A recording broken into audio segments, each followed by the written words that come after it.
Hello everyone, this is Earth Archives. Speaking of the witch trials in the Middle Ages, they are definitely an evil chapter in human history. Among them, there are 5 reasons why the Salem Witch Trials caused unrest.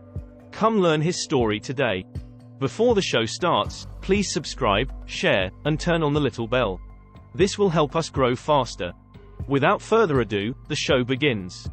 Picture this, 1692, Massachusetts. It's not all quaint villages and folksy charm. There's a brewing storm of fear and paranoia sweeping through the towns. We're talking about the infamous Salem Witch Trials, where the mere whisper of witchcraft could get you tangled in a web of accusations, trials, and maybe even a date with the gallows. Now, you might think it's just about some wicked hocus-pocus and a few spooky spells, but there's more to it than meets the eye. Let me break it down for you. First off, this witch hunt wasn't a one-time thing. Oh no, it was just the grand finale of a whole witch hunting spree that had been going on for decades in colonial America. But Salem takes the cake for being the most famous, or should I say infamous, witch trial in the history books. They might not have had Twitter back then, but word sure traveled fast, and soon enough, everyone was buzzing about witches. So, what's the deal? Why did this hysteria grip the good people of Massachusetts like a fever? Well, buckle up, because here are 5 juicy factors that fueled the fire. 1. Idea of witchcraft as a threat was brought from England. Let's take a journey back to the wild ride of 1692, where witches weren't just characters in fairy tales, they were real-life nightmares haunting the streets of Salem, Massachusetts. Now, before you start picturing witches with pointy hats and broomsticks, let me tell you, this was no Disney fantasy. This was hardcore, folks. You see, in Europe, they'd been on a witch-hunting spree for centuries. Yep, you heard me right, centuries. From the 15th to the 17th century, witches were public enemy number 1. So by the time the Salem Witch Trials rolled around, Europe had pretty much written the book on witch persecution. But Salem wasn't just jumping on the bandwagon. Oh no, they were fashionably late to the party. You see, while Europe was winding down its witch-hunting craze, Salem was just getting started. It was like showing up to a party after all the good snacks were gone. Awkward, but you make do. So, picture this, it's 1692, and 2 young girls, ages 9 and 11, are struck down by a mysterious illness. Now, normally, you'd call the doctor and hope for the best, right? Well, not in Salem. Nope, they had a different approach. They called in the witch hunters. Because, you know, nothing says, get well soon, like accusing someone of witchcraft. Now, you might be thinking, wait, hold up. Did doctors back then really diagnose people with witchcraft? Believe it or not, they did. Back in the day, witchcraft was like the catch-all diagnosis for anything they couldn't explain. Got a fever? Must be witches. Stubbed your toe? Definitely witches. It was like blaming everything on your little brother, but with more dire consequences. And here's the kicker. Witchcraft wasn't just frowned upon in Salem, it was downright illegal. I'm talking second only to murder on the list of capital crimes. So yeah, accusing someone of witchcraft wasn't just a petty squabble, it was serious business. So there you have it, folks, the Salem Witch Trials in all their twisted glory. It was a time when paranoia ran rampant, doctors played detective, and witches were more than just a Halloween costume. So next time you feel a sneeze coming on, just be glad you're not living in 17th century Salem. 2. Puritan worldview was mainstream. Alright, folks, let's rewind the clock back to the 1600s, when the Puritans were setting up shop in Massachusetts like they were building the world's holiest theme park. Picture this, John Winthrop, the OG governor of the Massachusetts Bay Colony, standing on a soapbox, preaching to the masses about how they were gonna build a city upon a hill. Translation, they were gonna be the shining example of Christian perfection, no ifs, ands, or buts about it. Think of it like a religious version of Disneyland, minus the roller coasters and with a whole lot more praying. But here's the thing. As more and more folks started rolling into Massachusetts, the religious landscape started looking less like a Puritan paradise and more like a spiritual melting pot. Quakers here, Baptists there, it was like a religious buffet, and everyone was invited. Now, you might think that with all these newcomers, the Puritans would start losing their grip on society. But oh no, they were still calling the shots, even if their numbers were dwindling. According to Kathleen M. Brown, history buff extraordinaire, the Puritans might have been a minority, but they were still throwing their weight around like it was nobody's business. One of the Puritans' favorite pastimes. blaming everything on God. Seriously, if something went wrong, whether it was a storm, a disease, or just a bad hair day, they'd chalk it up to good old, divine intervention.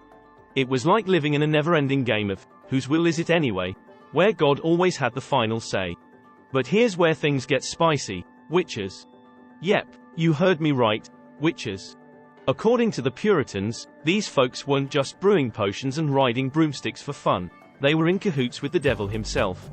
And if you stepped out of line, especially if you were a woman, you could bet your broomstick you'd be next on the witch hunt hit list. 3. Accusations didn't follow the usual patterns. Alright, buckle up, because we're diving headfirst into the Salem witch hunt of 1692, a wild ride where accusations flew like confetti at a New Year's Eve party.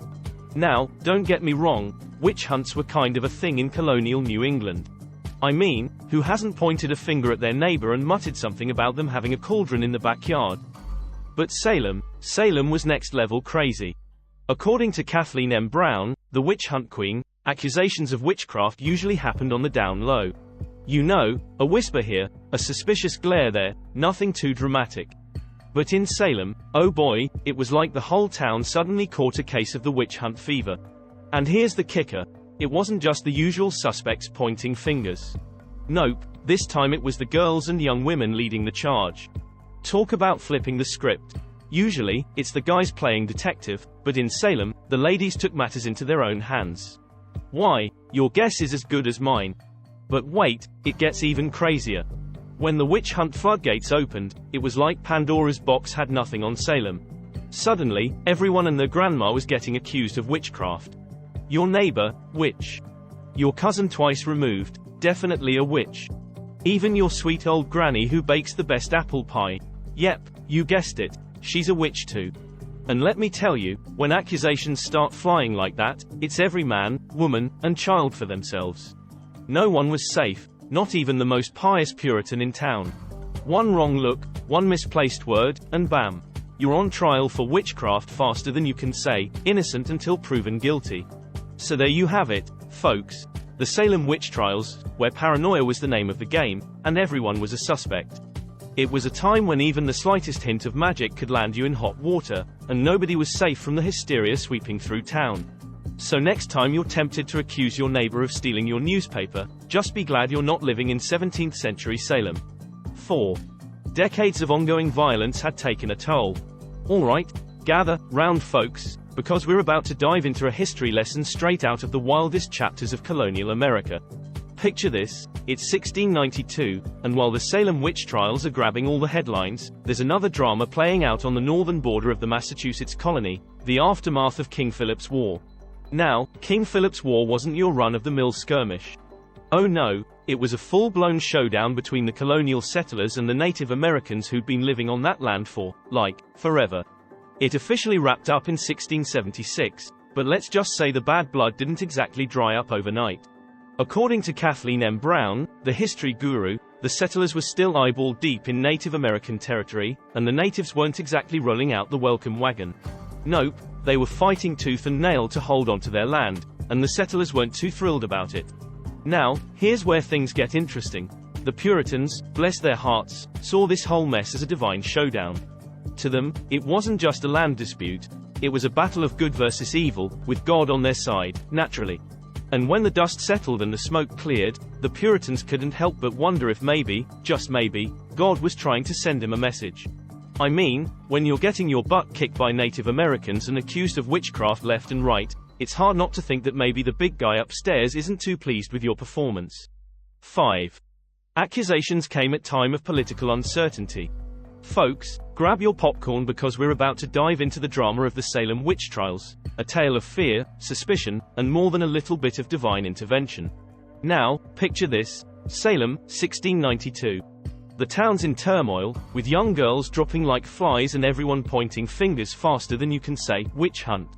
But here's the thing, for those accusations to stick, the bigwigs had to be on board. We're talking ministers preaching fire and brimstone, magistrates throwing folks in jail, and judges buying into some seriously spooky spectral evidence. According to the history buffs, the Puritans were feeling the heat. Their numbers were dwindling, their power was slipping, and let's not forget about that little hiccup with King Charles II revoking their charter. So when King William III and Queen Mary II swooped in with a shiny new charter, you better believe they were ready to make some changes. But here's where things take a dark turn. By the time the new charter arrived, Salem's jails were already bursting at the seams with accused witches. And let me tell you, the legal system back then, let's just say it wasn't exactly running like a well-oiled machine. Dysfunctional courts, unusual procedural decisions. It was like a legal circus, and everyone was getting a front row seat. And don't even get me started on spectral evidence. Imagine being thrown in jail because someone had a bad dream about you. Sounds ridiculous, right? Well, in Salem, it was par for the course. They were so desperate to pin the blame on someone, anyone, that they'd believe anything, no matter how far-fetched. So when Governor William Phips rolled into town and set up the Court of Oyer and Terminer, it was like opening Pandora's box. Bridget Bishop was the first to feel the heat, getting convicted and executed faster than you can say innocent until proven guilty. And there you have it, folks. The Salem Witch Trials, where fear and superstition ran rampant, and justice was more of a suggestion than a rule. It was a time when accusations flew like daggers and no one was safe from the hysteria gripping the town. So next time you think you're having a rough day, just be glad you're not living in Salem circa 1692. What do you think about this story? Please leave your comments. See you in the next episode.